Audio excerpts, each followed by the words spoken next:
So today is Hump Day. That's right. Hump Day. Hump Day. Hump Day. I'm like, oh no, why is One Piece out today on a Wednesday? But that being said, ladies and gentlemen, boys and girls, children of all ages, what is up? The King of Lightning is here today, bringing you guys and gals One Piece. Whoa. Hey, One Piece chapter 820 live reaction. Dog and cat have a history. So this is the place where Chopper did his time skip, and I mean that's really it. So when I see the title Dog and Cat Have History, I'm going to assume a flashback, but we'll see. This live reaction is gonna be quicker than normal because today is once again Hump Day. That's right. So I have to go and take care of some stuff. I gotta do this, and I gotta do Bleach, and hopefully Toriko, but Toriko's not out on manga stream just yet. And, I mean, it is what it is. So, let me just dive into the chapter. And honestly, not that much editing. Both Nekomamushi and Inuarashi rode aboard Roger's ship for a period of time, apparently. That's why Nekomamushi, he sees the straw hat and it looks familiar to him. Was it because Roger was wearing it, or because Shanks was? But when did Roger give Shanks the hat? So, are we getting a flashback of these two when they're on Roger's ship? We rode aboard ships as Lord Odin's vassals. For example, we were also aboard Whitebeard's Moby Dick. Therefore, when our Lord was later scouted out by Roger, he was scouted. Odin, you look like D1 material. Get over here. Like what? Like he was scouted by Roger. Okay. In terms of how long it was ago, well, we weren't any older and not much more important than the sort of apprentices that Shanks and Buggy once were. But they did not accompany Roger to Raftel. New races, new places, new climbs, sight unseen, all a sea of clouds floating in the sky, islands floating on the sea floor, sunlight shining, each and every day our hearts and bodies leaping for joy, breathtaking days of adventure. Oh, the pirate life for me. Here they were, supposed to be mortal enemies, and yet when they're reminiscing about the good old days, they're having a ball. They're having a freaking blast, remembering the good old days. This, I guess, was like the attitude that they had with each other long ago when they were still friends. But they're still friends now, but something happened. We're gonna find out at some point. Kinemon, were you and the others on Whitebeard's ship too? No, we remained at Wano. In fact, we tried our best to convince Lord Odin not to sail aboard a pirate ship. The Wano country is an isolationist one. Leaving its borders is a crime, so no wonder you'd have some struggle, some issues with the Shogun.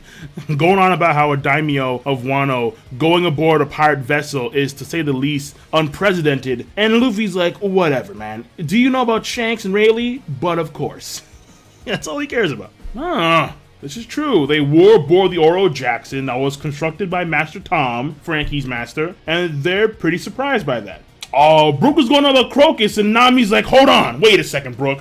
Though Nami is bringing up something very important. The log post. Oh, how does that work now? Because they're on Zunisha, and Zunisha's is doing... How does this work now? Even though he's an awesome elephant, he's kind of fucking up the log post system. That was the theme of One Piece for a while, but my guess is that somehow it's changing now. Because the roll poneglyphs, they have a system where you have to go to 4 locations where they intersect is where Raftel is. But, and I quote, according to what Crocus of the Twin Capes told us, as long as you follow the log, eventually all the routes will collapse into one. So I assumed that was where Raftel would be. Yeah, that's where I'm pretty sure almost all One Piece fans assumed where Raftel would be.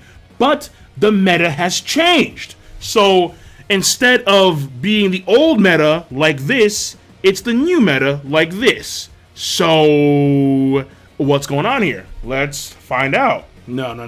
Yeah, Raftel is not there. Raftel is not there. It's not there. I can tell based on the words he's saying. So Inuarashi says this: if you are curious as to what lies at the end of the route that the logs lead one on, you should go see for yourself. There is indeed a route upon which all 3 of these needles point to the same place. However, this journey that all of you are currently embarking on has already made that destination redundant, if you will. So, when he says redundant, does that mean that, like, where the end of that route is, that one route at the end of the new world somewhere, does that lead like to the beginning of the Grand Line? Like, is it a freaking circle? Like, have they made the trip around the Grand Line, therefore around the new world? So the Grand Line is one half of the planet, the new world is the second half of the planet, and then boom, you're back at square one. Normally, you're supposed to first learn of the mystery of the poneglyphs and the writing of the ancients at the place, at that particular place, where all the log post needles point to. Roger himself greatly revised the course of his journey after reaching that point. After reaching that point at the end of the new world, when you continue to follow the log post, after that, he revised the journey. Oh man, the insight we're getting from Zou is ridiculous. But he says, don't worry, you have not lost your way. Continue on, smile. Okay. Ha! And she's blushing. Everyone's cheering on for her. Like, yeah, Nami, you're awesome. Luffy's 5-star treatment right there. That's old school too, man. That's what I'm... Whoa, wait. Momo says, I too have made the acquaintance of this Roger, but I do not remember it very well. I was quite young. I see. You don't remember. Wait a second, you little liar. Roger died almost 20 years ago. Who the hell are you confusing him with? Okay, wait a second. Okay, so let me just say this here now. Either this kid, Momo, is not actually a kid, but he's a fucking grown man with some type of like a disease where he's like a kid forever, or some weird shit like that. So basically, either he's lying about his age, so he's not 8 years old, or because King of Lightning is a fucking genius. You know what it is? Why would an 8-year-old kid like this be so perverse when it comes to going into Nami's chest? Why? Robin's chest. Taking showers with Robin. Because he's not actually 8. He's not actually 8. My iPad is touching my web camera. They lied about everything thus far. Would it be a big surprise if he actually lied about his age? No. Momonosuke is not 8. He's a grown-ass man. He's a perv. King fucking genius. Genius, bro. Genius. What? Yo. Yeah, I'm fucking dizzy. Jesus Christ, hold on. Whoa.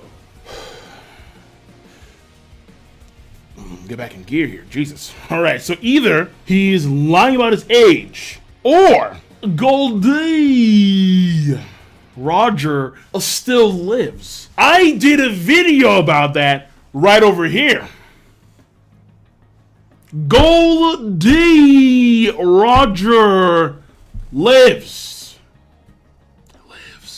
Now, that's a popular theory. I think that he exists in some spiritual form via hockey. It's either that or this kid, he's lying. When I was 8 years old, I was like, ew, cooties, no, get away from me. I'm not like him where I'm like, oh shit, a cleavage, a chest? Oh, Nami, like, no.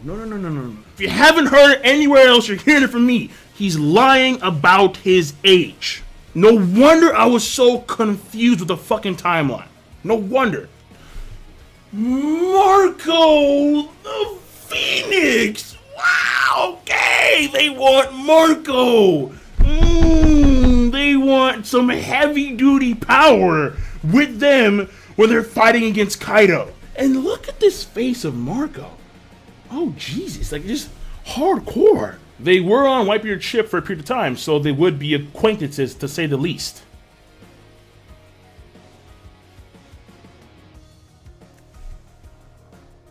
What? What? The remnants of the Whitebeard crew, led by Marco, clashed with Teach's Blackbeard pirates in a ferocious battle. It's been a year since the Payback War. Wait. Oda, you have to show us a lot of shit. Since it ended, the captains of Whitebeard's crew have all but vanished. I mean, I'm assuming that's Weevil's doing. We have to see Akainu versus Aokiji. I have not forgotten about that, Oda. I must see Akainu versus Aokiji. You definitely gotta show me this payback war. What the fuck? Are you serious? The payback war. If indeed he still lives, I have a bit of an idea where our friend Marco might be. Nekomamushi, you're on some Brook shit. You have secrets. It's time to cough them secrets up, baby. That's right. Both sides brought their full forces. It was quite a large-scale affair. Unfortunately, Marco suffered an overwhelming defeat. Team Blackbeard! Team Blackbeard for life. It was only after that war that Blackbeard began to be acknowledged among the names of the Yonko. Team Blackbeard. Dragon is a nice dude, don't get me wrong, but Team Blackbeard for life. Okay, so most of the Straw Hats know. So it's not just Robin, but it was big news. Frankie knows about it. He mentioned it in the previous page. Usopp knows about it. They all know about it except for Luffy. And he says this was huge news. Where were you, under a rock? And I'm thinking, well, he was fighting against Waldo. Oh, he was fighting that motherfucker, so he was fairly busy. Okay, so they're gonna split up. So it looks like Law will be going with like the Wano Kuni boys. Nekomamushi says, I will leave with my underlings in search of Marco. Let us meet in Wano. We'll need to make a Vivre card for Kinemon. Huh. We will need to make, we're gonna see the making process of the card. We never saw that, have we? I don't think we have. Okay. A lot of stuff going on in Zou. A lot of shit. And Jack is all, oh, he's coming. When is he coming? He's coming. He's there. He's there. Raizo, Dono, hey, a real ninja, a real man. Hinata and Sakura, they know. They know. You want to see a real man in action? Raizo of the Mist. That's a, look at that mucus. That's a real man right there. No doubt about it. Nami's going, Chopper's going, and Brook, you must go. Brook, you know Vince smoke shit. You're coming too, Brook. But Chopper's going because Peckham's is going, and Peckham's is heavily wounded. Luffy, if you happen to come across a poneglyph, could you make me a copy? Sure thing. How are you gonna do that? Something is happening. Huh? What? Jack. I don't even have to go any further. Jack. Zunisha's crying. The fucking mammoth. He's doing shit. Either he's firing cannons at Zunisha, or he's... we're gonna find out. These quakes. Like it's Whitebeard. I've never felt... Yo, I had to stop mid-sentence. Hold on. Luffy does the face. This is very important. Luffy's like, huh? Whose voice is that? And then boom, Zunisha in trouble. At the very moment Luffy hears, what do you hear? What do you hear? Monka D. Luffy. The power to hear all things. My guess is that he's hearing Zunisha. That's my guess. He's hearing Zunisha. Zunisha's in pain. Luffy can hear Zunisha's voice. Because, just like Roger, he can hear all things. And that's the chapter. But, I mean, I'm used to it now, but next week, One Piece will be on hiatus. I mean, at least it's not Togashi, but still. We plan to resume publication with issue 18. Alright. So One Piece next week will be on break, which will give me a chance to do some One Piece stuff that I have not gotten the chance to do. That being said, I am done. Yeah, I'm done. So King of Lightning, rate the video, comment, and subscribe as always. Peace. Have a nice goddamned day.